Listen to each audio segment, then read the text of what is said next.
Shalom. Selamat pagi. Good morning. Apa kabar? Ya, baik. Baik. Betul. Sebab saya selalu ngomong, kenapa kita baik? Sebab Tuhan yang kita layani, yang kita sembah, Dia adalah Bapa kita. Bapa yang sangat baik, kebaikannya kekal sampai selama-lamanya. Jadi adalah sebuah hal yang tidak wajar kalau Bapa baik, maksud kita nggak baik. Oh, haleluya.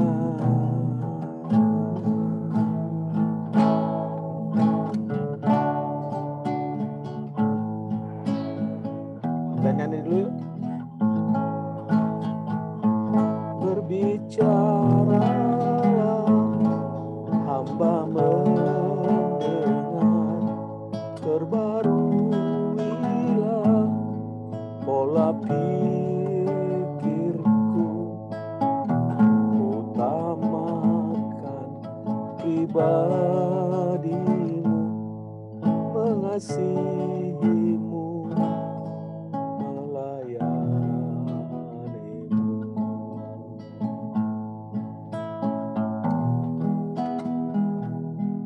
Berbicaralah hamba mendengar, perbaruilah pengabdianku, utamakan pribadimu, mengasihimu,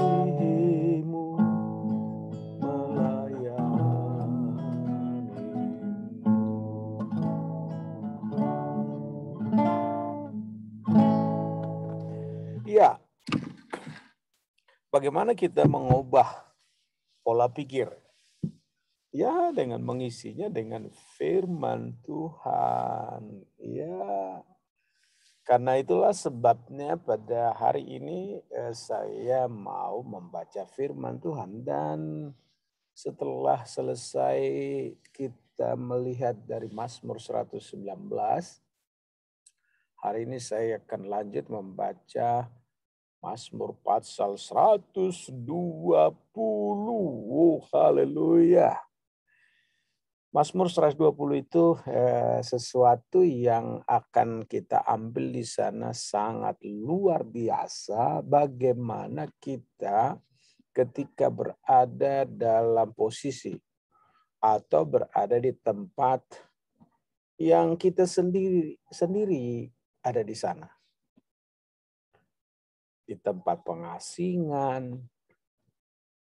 Ya, dan tentu saja itu ketika kita sendiri di sana, bisa saja kita merasa terjepit, dijepit dari depan, ditekan dari belakang, kiri, kanan.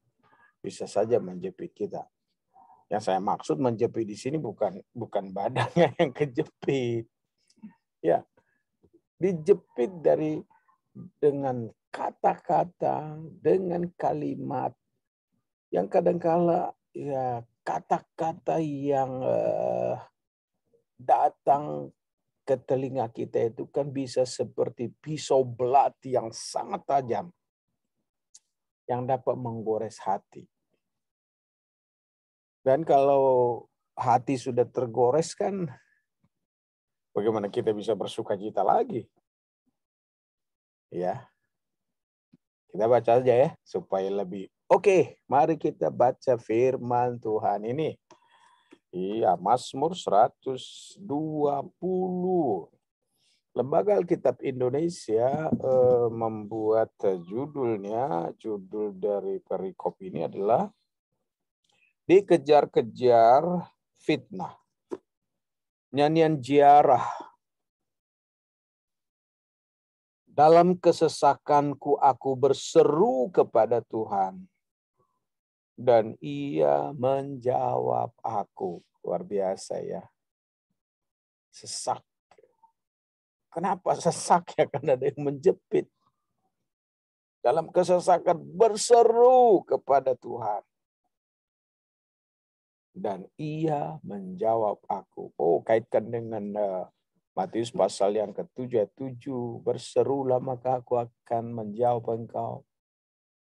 Ya. Minta aku akan memberikan, ketok pintu-pintu dibukakan. Wah, dalam kata-kata lain di Alkitab itu, berserulah maka aku akan menjawab. Hari ini hari perkenanan. Berseru memanggil namanya, ya Tuhan Yesus, aku sesat. Ya, Tuhan menjawab. Seruannya apa sih? Ya Tuhan, lepaskanlah aku dari bibir dusta dan dari lidah penipu. Ternyata ya, bibir dusta, lidah penipu itu bisa mengikat seseorang. Wow. Ngomong-ngomong mengenai dusta, bibir yang menipu, ya hampir semua kita tahu itu ya. Sekarang ini hoax ya. Hoax. Itu sudah merupakan komoditi yang hari-hari ditemukan oleh manusia di muka bumi ini. Cerita-cerita yang kalau tidak hati-hati bisa membuat orang itu sesat. Kamu dituduh dengan kata-kata yang kelihatannya seperti fakta ya. Ingat itu ya, bagaimana Yakob anaknya Yusuf itu kan dijual kan. Tapi benar-benar saudara-saudaranya itu kan melumuri jubahnya dengan darah. Dan itu fakta. Dan fakta itu, dan itu benar, itu fakta dilumuri. Tapi itu ketika jubah itu dikirim kepada Yakub, Yakub percaya, oh anakku sudah mati, sudah diterkam binatang buas. Ya, hoax itu diramu sedemikian rupa. Dan itu menjadi berita yang cukup lama dipendam oleh Yakub. Pemazmur bilang di sini, ya lepaskan aku dari bibir dusta, daripada lidah penipu.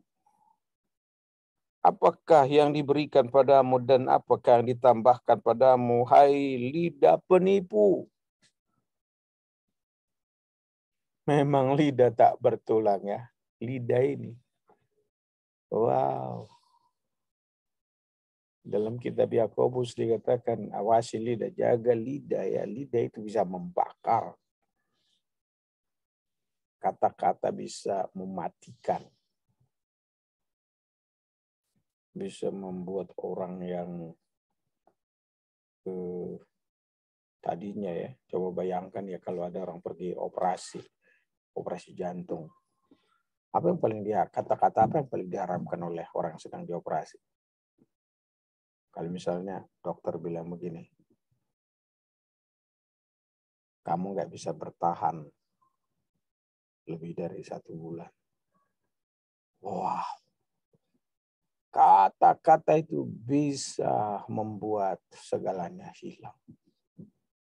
Apalagi orang itu masih muda, harapan hilang sama sekali. Jadi kata-kata itu bisa membuat langsung lemes, tidak berdaya. Tapi kalau kata-kata itu adalah kata-kata yang berbicara, wah ini tidak apa-apa, nggak ada apa-apa penyakitmu ini. Ini hanya 1-2 hari ini kamu akan pulih. Wih, itu orang yang sakit itu, wah makin bergairah, semangat hidup.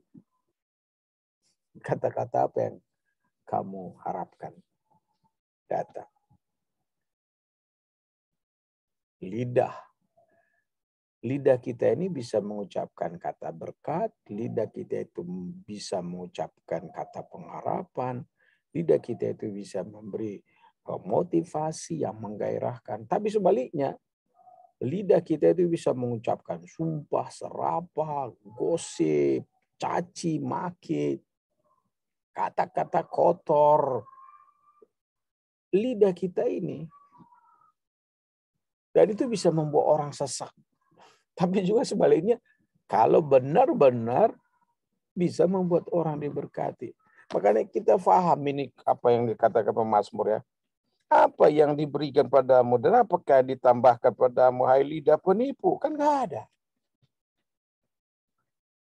Panah-panah yang tajam dari pahlawan dan bara kayu arar. Jadi itu lidah itu seperti panah dan juga bisa membakar. Aduh, menyakitkan. Celakalah aku karena harus tinggal sebagai orang asing di Mesek, karena harus diam di antara kemah-kemah Kedar. Cukuplah aku tinggal bersama-sama dengan orang-orang yang membenci perdamaian. Aku ini suka perdamaian. Tapi apabila aku berbicara, maka mereka menghendaki perang. Itu pengalaman Daud ya, atau pengalaman pemazmur. Ya, dia dalam pembuangan. Benar-benar ya, tidak menyenangkan memang ya. Dan ketika ada kesesakan seperti itu, apa yang kita lakukan? Nomor satu, ya kamu dan saya selalu jaga lidah bibir kita benar. Ya, jangan sembarang berkata-kata.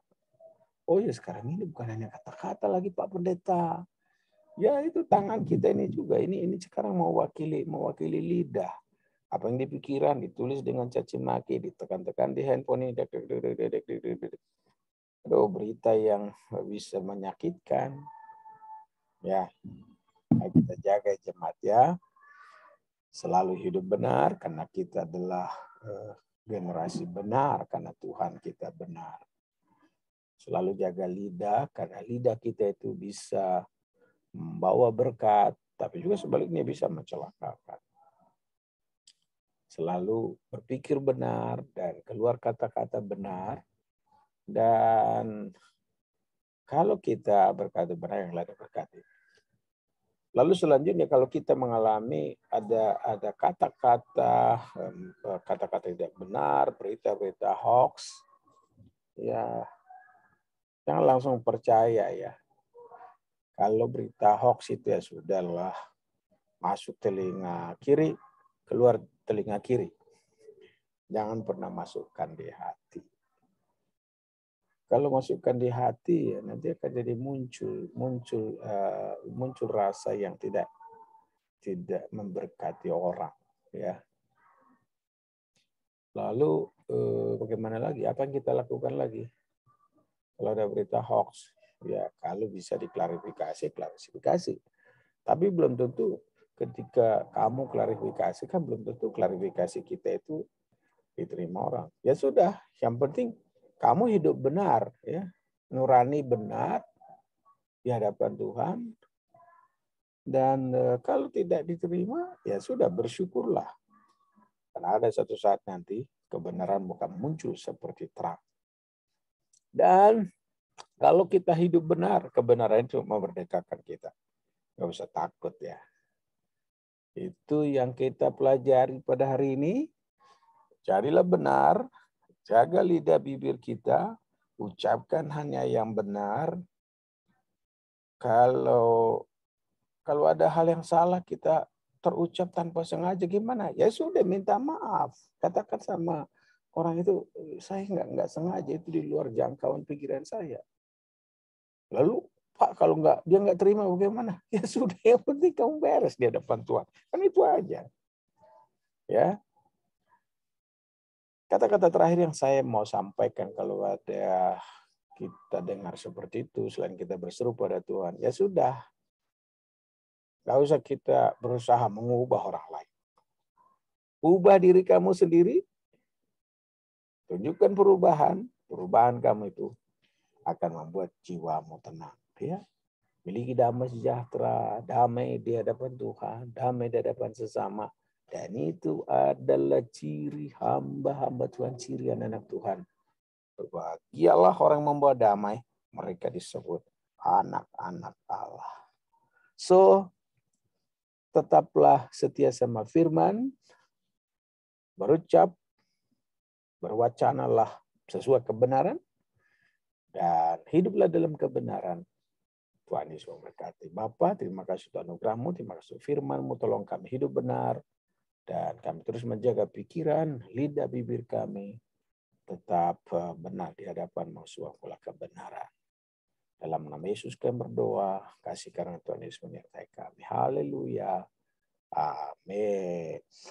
Tuhan Yesus memberkati semua. Sampai jumpa lagi pada hari yang akan datang. Doa saya menyertai seluruh jemaat dan teman-teman semua. Selamat pagi. God bless you. I love you. Amin.